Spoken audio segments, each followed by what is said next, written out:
नमस्ते, आपके साथ मैं हूं जयप्रकाश शर्मा और हम बात करेंगे आज राम मंदिर की। राम मंदिर का जो चढ़ावा है उस पर करोड़ों की चंपत लगा दी, लेकिन ये चंपत किसने लगाई, कौन शपथ लगा गया, अब ये सवाल उठ रहे हैं। जिसमें अभी आपको बता दें कि सरकार ने एसआईटी की टीम गठित की।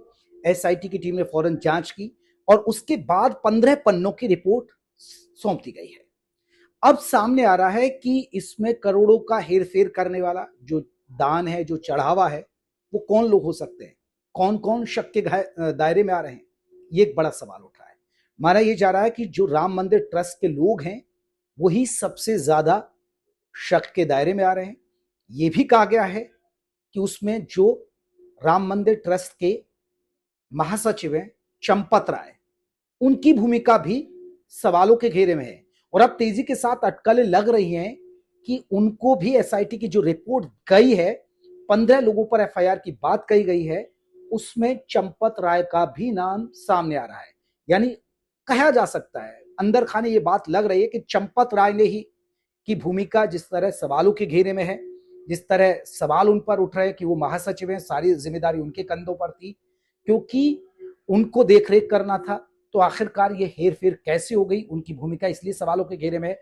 और इसलिए चंपत राय पर भी ऐसा लग रहा है कि उन्होंने ही तो कहीं शपथ नहीं लगवाई, क्योंकि उनके ड्राइवर पर ही दान पात्र की बहुत सारी चाबियां मिली हैं। और इसके अलावा जो जिसका नाम टिल्लू यादव बताया जा रहा है, इसके अलावा जो गिनती करते हैं, ट्रस्ट के लोग जो गिनती करते हैं, उनसे भी बहुत सारी पूछताछ हुई है, बहुत सारी जानकारियां निकल कर सामने आ रही हैं। तो ऐसे में जो ट्रस्ट से जुड़े लोग हैं, जो बैंक के जो निजी कर्मचारी लगे हुए थे, वो कुछ लोग शक के दायरे में आ गए हैं। अब ऐसे में माना जा रहा है कि 15 लोगों पर एफआईआर दर्ज हो सकती है। हालांकि अब देखिए, जब इतना बड़ा मामला हुआ, सियासत होने लगी, तो अब आनंद फानंद में बताया ये भी जा रहा है कि फिर से ट्रस्ट को पुनर्गठन किया जाएगा। यानी ट्रस्ट के जो मौजूदा लोग हैं उनको हटाया जाएगा, कुछ नए चेहरे शामिल किए जाएंगे और जो विश्वास पात्र लोग जो काम कर रहे हैं उन्हीं को इस बार रखा जाएगा।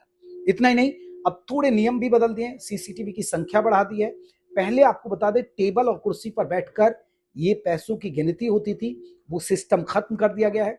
अब नीचे बैठकर, नीचे गद्दों पर बैठकर ये पूरी गिनती की जाएगी।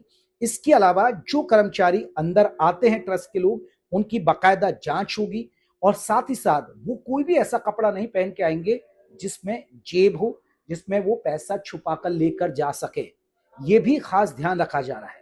लेकिन 15 लोग हैं जो शक के दायरे में हैं, जिसने चंपत लगाया है करोड़ों के दान को, अब यही सवालों के घेरे में आ रहे हैं। और जिसमें सबसे बड़ी बात है, जो नाम चल रहा है, वो है इस ट्रस्ट के महासचिव चंपत राय।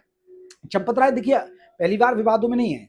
अब विवाद तो अब इसलिए खड़ा हो गया, इससे पहले भी जब राम मंदिर के लिए जो ट्रस्ट की तरफ से जमीन खरीदी गई थी, वो तब भी सवालों के घेरे में आए थे, क्योंकि उन्होंने महंगे दामों पर वो जमीन खरीद ली थी, इसलिए उन पर तब भी सवाल उठे थे। और फिर से अब सवाल उठने लगे हैं कि करोड़ों के जो चंपत लगाई गई है दान पात्र में, दान चढ़ावे के अंदर, उसमें चंपत राय की भूमिका है क्या।